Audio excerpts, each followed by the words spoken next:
My name is Christopher Butts. I live in Coleman, Alabama. I've got a degenerative disc disease. I've suffered a back injury in 1992. I've been on pain medication ever since. At this time, I take Oxycontin. I take Soma, a muscle relaxer. I take Flexeril from time to time. For years, I was addicted to the opiates. It was Vicodin and hydrocodone, all of them prescribed. And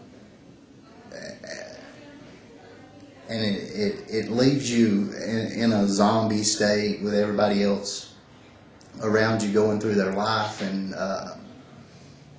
you're just sitting there not part of it. It's hard to describe what the opiates, the pain medications do to your quality of life. I actually weaned myself off the pain medication with marijuana, and since I've used it to offset my opiate use, my quality of life's gotten better. I run 30 people every day at a print shop. I have to have control of my faculties when I go through my daily chores. You know, I have to be in control of myself, and I just can't do that on the opiates. I used marijuana recreationally as a teenager, like most do. And about the time my daughter got born, a few years after my first daughter was born, I stopped. I left that behind, became a family man, go to church with the family, and after 1992 with my back injury, and I spent probably 5 years just on my prescribed medication, and you know, I knew there was a problem. There was a problem with my family life. There was a problem with me being part of my family life.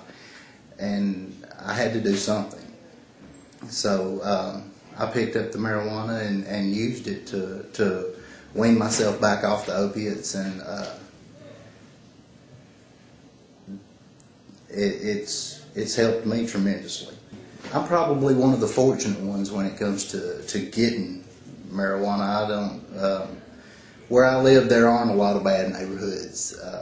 You know, I'm fortunate in that way, and you know, and just like every teenager out there, I know where I can go get it. You know, it's the worst neighborhoods of Coleman, if you can call it that, but there's not any bad neighborhoods.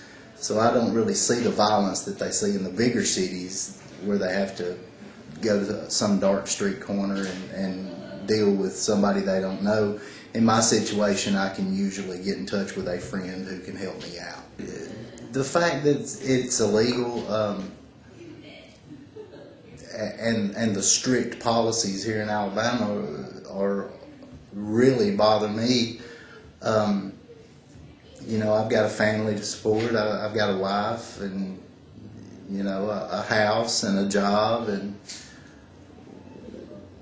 while my employer knows what I do, he and I are good friends. He's the pastor of a church.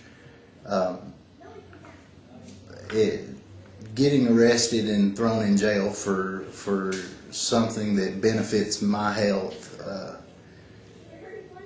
it really scares me. It bothers me bad. You know, no matter where you stand on the drugs, nobody, I refuse to believe that anybody thinks that the better alternative is to let Alabamians suffer. It just doesn't make sense to allow sick people to suffer when you can do something about it.